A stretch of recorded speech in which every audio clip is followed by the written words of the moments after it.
હોય અને એનું આ ત્રીજું સત્ર ચાલુ થયું અને આ સત્રની અંદરમાં તમે આપ સૌ લોકો ભાઈઓ બહેનો સંત સાધુ બાપુ જે પધાર્યા તે બદલ ખૂબ ખૂબ મારા આભાર. તમે તમારું ઘર વિહારી અને પૈસા ખર્ચી અને તમે આયા ખૂબ ખૂબ અમારી શોભા. હવે આપણે બાપા શું જાણવું જાણવું છે કે એમને દીધા રાખવું ચેહુજી અમારે ચેહુજી પૂછવું ચેહુજી પૂછાય ચેહુજી શું તમે કહેતા હતા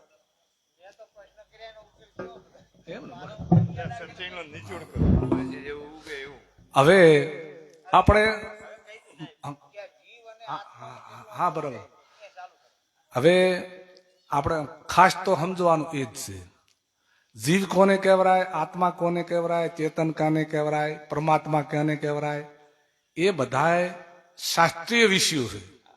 શાસ્ત્રીય વિષયો છે એટલે તમે સમજી કહો તો ધ્યાન રાખજો. સદોદિત જીવે તેને જીવ કહેવાય. શું? સદોદિત જીવ જીવે તેને જીવ કહેવાય. ચૈતન્ય કે આજે 40 તત્વનું આ શરીર જે ચેતવંત કરીને ચાલતું હાલતું ચાલતું કરે એનું નામ તો એનું જ છે જીવ જીવ, પણ એને ચેતન કીધું. આત્મા આત્મા આત્મા છે કે આત્મા કોણ કે કોણ તો આત્મા બોલે હું ચેહુજી. એટલે તમારું ભૌતિક શરીરનું નામ આપેલું છે ને કે તમે સો તો આત્મા જ, પણ ભૌતિક શરીરનું નામ તમારું ચેહુજી આપેલું. હવે એ તો આપણે બધું થયું. બાપાને ખેતારામ બાપા એમ કહો ખેતારામ બાપા બોલે. જો ખેતારામ બાપા બધામાં વ્યાપક હોય ને તો ખેતારામ બાપુને બોલાવતા પેલા બધા બોલવા મળે પૂતળા હું ખેતારામ. ના, આત્મા એક દેશી છે, સર્વદેશી બાપા નથી. અને સર્વદેશી કોણ કહે છે? વેદાંત દર્શન કહે. વેદાંત દર્શન કહે છે સર્વ ખલિદમ બ્રહ્મ. કીધું ને સર્વમાં વ્યાપક. એ પણ એક વેદાંતી વાણી છે, શબ્દ જાળ છે. શું કહેવાય ને કે આપણે આમ પ્રત્યક્ષ જોવાનો કોઈનું માનવું કે સિદ્ધાંતનું એવું નહીં, પણ આપણે જ નક્કી કરી લ્યો. નક્કી કરવાના સાધન આપણી પાસે બે જ છે, બીજું ત્રીજું વસ્તુ નથી. શું છે? વિવેક ને વિચાર. આ બે એને સાધન છે. આત્માને પરખવાના પણ બે જ સાધન છે, વિવેક અને વિચાર. અને એને એના આત્મા કોક જીવાત્મા કોક ચેતન કો વસ્તુ એક જ છે. એને ભલે વેદાંતે એમ કીધું ચેતન બ્રહ્મને એક જ કીધું હોય, પણ વેદાંતે ભલે કીધું એક સિદ્ધાંત છે વેદાંત. પણ આપણે જો નિર્ણયની દ્રષ્ટિએ જોઈએ તો ચેતન એક દેશી, સર્વમાં વ્યાપક નથી. હવે એના ચેતનના ગુણ છે. ચેતનને આપણે પરખવું હોય તો શું ગુણ હોય? અને ચેતન આમાં નથી. ચેતન હોય એ શું વસ્તુ હોય એમ આપણા સંતોએ પરખાયું છે. એના કારણે 5 સાધન છે. ઈચ્છા કરવી, ઈચ્છા ક્રિયા અવસ્થા જ્ઞાન ને અમરતા. એને મરવું કોઈ દાડો નથી. ઈચ્છા કરવી, ઈચ્છા કરીને આવ્યા ને આપણે, ઈચ્છા કરીને આવ્યા પછી ઈચ્છા થઈ તમને ભાભરાવવાની તો તમે ક્રિયા કરવી પડે. બરાબર? ઈચ્છા ક્રિયા અવસ્થા 3 અવસ્થા પડે. જાગ્રત સુષુપ્તિ ને સપન 3 પડે. ત્રણેયમાં એક રસ છે આત્મા. એની અવસ્થા પડે ખાલી પડદા. ચમકા દોડું હતું ને ધારું ના થઈ ગયું એ અવસ્થા પડી. એ પ્રકૃતિની અવસ્થા. આ પણ પ્રકૃતિની અવસ્થા છે. પણ એ જાગ્રત સપન સુષુપ્તિ ત્રણેયમાં જીવ એક રસ આત્મા છે. જીવ બીજો નથી કઈ. અને એ જે કલ્પનાઓ કરે છે બ્રહ્મ ઈશ્વર દેવી દેવતાની કલ્પના જે કરે છે એ આ મનુષ્ય જીવ જ કરે. મનુષ્ય જીવ સિવાય કોઈ પણ જીવ બિના નહીં આત્મા, જીવ બિના નહીં બ્રહ્મ, જીવ બિના શિવો નહીં, જીવ બિના સબ બ્રહ્મ. કોઈ જીવ સિવાય નથી. જીવ ના હોય તો આકાશ પાતાળ, આકાશમાં તમે જોઈ આવો અહીંયા ખાલી ખંડેર પડ્યા છે. કોઈ આંધો અવકાશનો કોઈ એનો શેડો જ નથી. અહીંયા કોઈ પણ વસ્તુ નથી. અહીંયા આત્મા છે જ નહીં. જેમ કે અહીંયા ઓક્સિજન કર્યો પણ બે વાતો નડે. વૈરાગી છે બરાબર. ખાણી ને વાણી બે ખતરનાક ઝાડ છે. એટલે વાણી તો ખાણી તો બાપાએ બે બાપાએ આપણે છોડી દીધી, પણ વાણી ઝીણી માયા, માનંદિયું, જાત જાતની બ્રહ્મ ઈશ્વર દેવી દેવતાની માનંદી વાણી ઝાડ છે. એ વાણી ઝાડે ધોખો આલે ફેરી અને વળી અધોગતિમાં જીવને ઠોકી દે એની વાસના. એટલે વાણી ને ખાણી બે ઝાડ છોડવા પડશે, તારે પછી મોક્ષ અવસ્થામાં જવાય. તે બધી બીજી આસક્તિ રહે, પરમાત્માની આસક્તિ રહે. પરમાત્માની આસક્તિ રહે કે પરમાત્મા છે, આનો કરતા હરતા કોક છે, નક્કી છે, અનુચ્છેદ શબ્દાતીત. એને પછી એ ધોખો બતાવ્યો. એક સાખીમાં કીધું છે, એક સાખી કીને તમને પૂરું કહી નાખું, બરાબર? હા. એટલે 3 लोग चोरी भई, सबका सबरस लीन, बिना मोड़ का चोरवा पड़ा ना कहूं को चीन.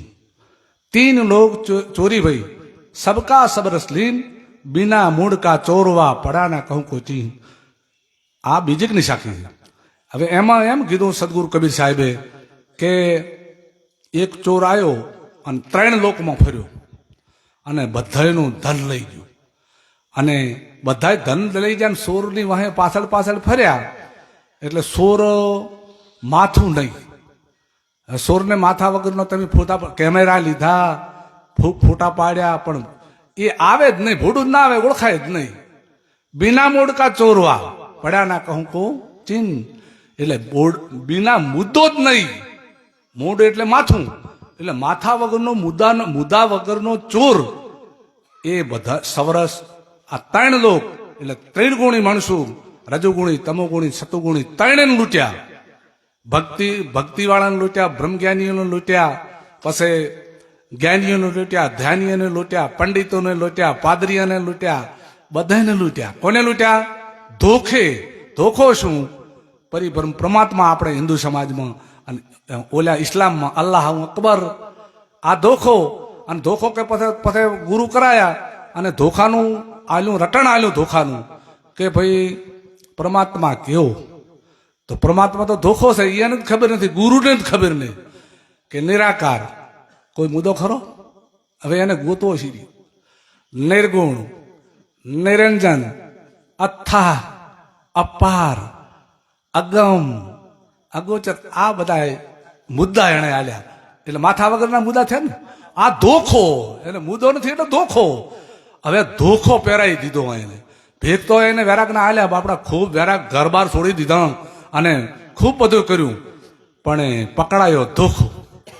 હવે ધોખાનું ધ્યાન ધરાય? ધોખાનું કે તું સ્મરણ કરે, નિરાકારનું સ્મરણ સિદ્ધ કરવું, નિરાકારનું એનું ગીત સિદ્ધ ગાવું. અને નિરાકાર દોયો પોતે ગુરુએ નથી દોયો.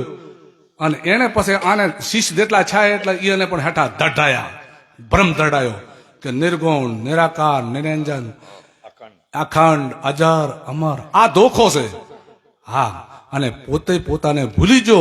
અને આ ધોખાએ એનું મહામૂલ્યું જે માનવ જન્મ જે મળ્યો, બરાબર, એ અપરાધી તું મનુષ્ય જન્મ ચૂકે છે.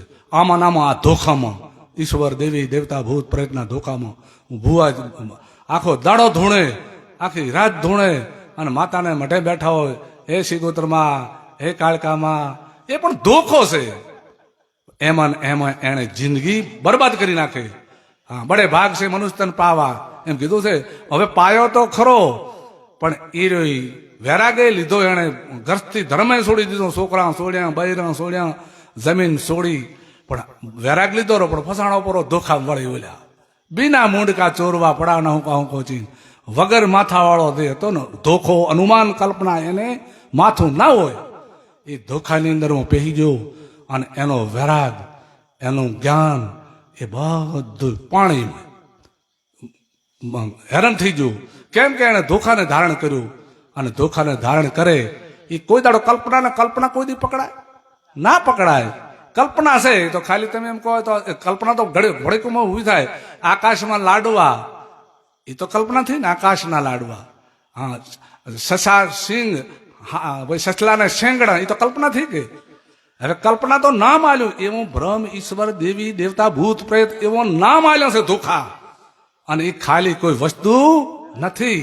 અને ધોખાની અંદરમાં 4000 સંપ્રદાયો ફસેરી. અને ત્રણ અજબ મુસલમાન ફસાઈ રહ્યા છે ધોખામાં.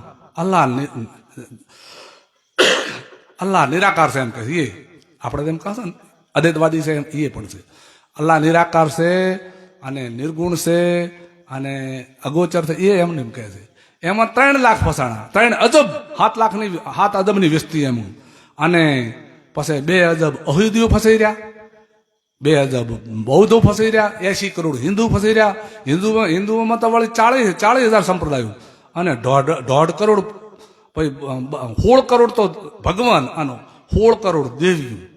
એમાં આખો હિન્દુ સમાજ ફસાઈ ગયો અને હેરાન થાય રહ્યો. એ આ ગુના મોડકા એને માથું નહીં, મુદ્દો છે જ નહીં. અને એ બતાવે તો શું બતાવે? એ ધોખા, અગમ અગોચર, નિર્ગુણ, નિરાકાર. એમાં કોઈ દાડો એની મુક્તિ થવાની નથી. આવા ઈવો કરોડો મનુષ્ય અવતાર મેળવે અને કરોડો વર્ષ એ સાધુથી સન્યાસી ધારણ કરે, પણ એને મોક્ષ થશે નહીં. જેમ કે એને પોતાના સ્વરૂપ ઉપર જો જ નથી. બાહિક દ્રષ્ટિ છે એની, અંતરદ્રષ્ટિ નથી. એટલે બાહિક દ્રષ્ટિમાં બીજાના કીધા હાટે, બીજાના કહેવા હાટે. ન તો સાળવો હતો ને સાળવો અને સાળબે બરાબર. એટલે એને બચ્ચાનો જન્મ થયો એટલે સાળવાને કઈ ચાંક સેંદરું ગૂંથ ને કે પણ સેંદરું તારે શું કહે? એટલે મોટા મોટા સિંહાના સેંદરા પડ્યા છે એટલે આપણે અહીંયા જશું તો હારો તારે. એટલે સિંહ બારો નહેર્યો, સાળવો અને સાળબે પહેરી ગયા. સમજ્યા ને તમે? બે પતિ પત્ની. અને કે મોકો એમ તું કહે દે કે હારું. તારે શું કહેવાનું કે એ મધુમતી રાણી એમ કહેવાનું. એ જંગલના ભાઈ એટલે એ તો કહી દઉં ને તમારે. એ જંગલના રાજા. તો તારે બોલવાનું કે શું છે મધુમતી રાણી કે તમે કહેતા હતા કે આ છોકરાને આંસુ ઉઘડતી નથી અને તમે કે લોહી લાવશો, વાઘનું લોહી પાછા લોહી એમ કહેવાનું તારે. એટલે ઓલે પહેરી જાય બરાબર. અને આ રે વાઘાઈ જોડે બેઠો અને ઓલી બોલી સાહેલ કે જંગલના રાજા કે શું કે તમે કહેતા હતા ને કે વાઘનું લોહી લાવીને છોકરાને પાછળ આંસુ, મારા છોકરા તો આંસુ ઉઘાડતા નથી, રાડું પાડે, તમે ત્યાં શું કરો છો? અરે વાઘ મામો હમણાં નજીક જ આવે હર્યા, સેંદરું એનું છે બધી ગરથા હતા. એટલે હમણાં આપણે મારીને કે ખાઈ લઈશું. બોલાને સંશય શબ્દ ખંડિયા, સંશય ખંડે ના કોઈ, સંશય ખંડે 100 જણા જો શબ્દ વિવેકી હોય. આ ચા વિવેક હતા વાઘને. વાઘ ઉડ્યો જાય ધમમાટ. અને વાંદરો ભાઈ એમનો સેવક હતો એ વિધેલે કે ચમ ઉડે છે કે મારા ઘરમાં કોઈક રાજા બળ્યો જોધો પહેરી ગયો છે એટલે એને હવે કાઢવો શીરી કે એમ કે હોય કે ના હોય. વાઘના ઘરમાં કોઈ પહેરે નહીં ભાઈ મરવા ના છે તો કોઈક છત્રપતિ રાજા આવી ગયો છે. એટલે પછી બે કે ઓલો બીએ વાઘ વાંદરો પર તમે શું બીયો છો? મને કે બીક લાગે કોઈક છત્રપતિ છે ને મારી નાખે બરસે ભાલોડે. તાર કે એમ કરો મારું પહોંચડું તારું પહોંચડું બાદ પૂરું બરાબર. એટલે બે જા અને હાજરાક જાન ઓલી બોલી મધુમતી રાણી હતી. મધુમતી રાણી બોલ્યા કે એ જંગલના રાજા તમે કહેતા હતા ને હવે તો મારા છોકરાની આંસુ ફૂટી દાહરી કે લોહીને તમે પાછળ વાઘનું તું ધીરજ જાય. મારા મામા વાંદરા ભાઈ છે એટલે એ ભાદરા લઈને આવે આપણે મારી કરો વાંદરા એમ કહેતો પેલું ઓલા વાઘને વાંદરાને મારી નાખો અને ભાઈજો એમ. આ વાણી જાળ છે સમજા. વાણી જાળ બીવરાવે છે. ચાને બીવરાવે છે? મનુષ્યને. મનુષ્ય વાઘ છે, સિંહ છે, શું છે? અને શિયાળ શું છે? શબ્દ. આ શબ્દોના જે ધોખા છે બધા એ શબ્દ જાળ છે એ મનુષ્યને બીવરાવે છે.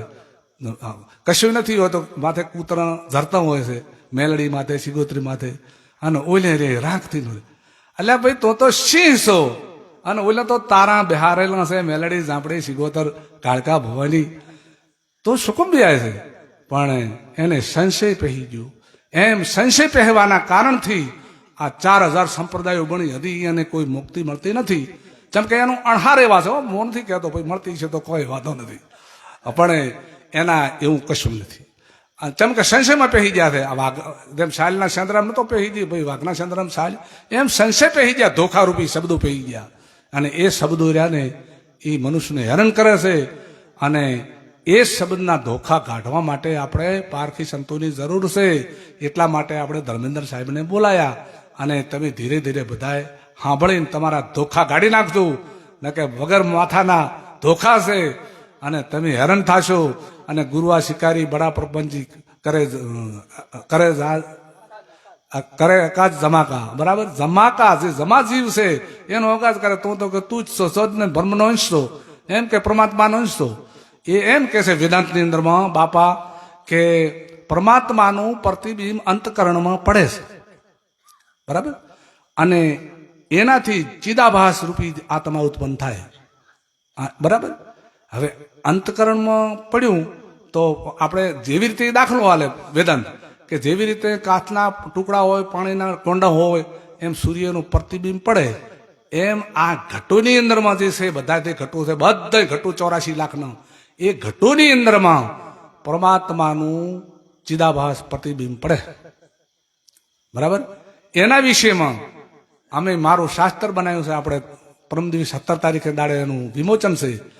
બ્રહ્મ જ્ઞાન દર્પણ આ બધા ધોખા જોવાનું અને એ 390 પાનાનું શાસ્ત્ર છે ગીતા છે ભાગવત છે 11 ઉપનિષદો છે બધું છે અંદર એટલે બાપા એને બધાને એક એક આપવાનું છે મારી ભાષા પ્રમાણે મેં લખ્યું છે અને બધા વેદાંત અને શ્રુતિઓના બધા પુરાવાથી જ લખ્યું છે ભાઈ ગીતાના અધ્યાય લીધા થોડા થોડા ટુકડા બધા લીધા છે એટલે તમે બધા વાંચજો અને તમારું જીવન સફળ થાય અને આવા ધોખાથી છૂટો તમે એટલી મારી અરજ છે મારી વિનંતી છે એટલું કહીને મારી વાણીને વિરામ આપું બોલો સદગુરુ દેવ કી જય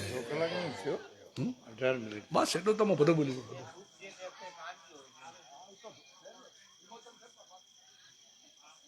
એમ ભાઈ નથી બોલ્યા જો બીજાને તકાલે છે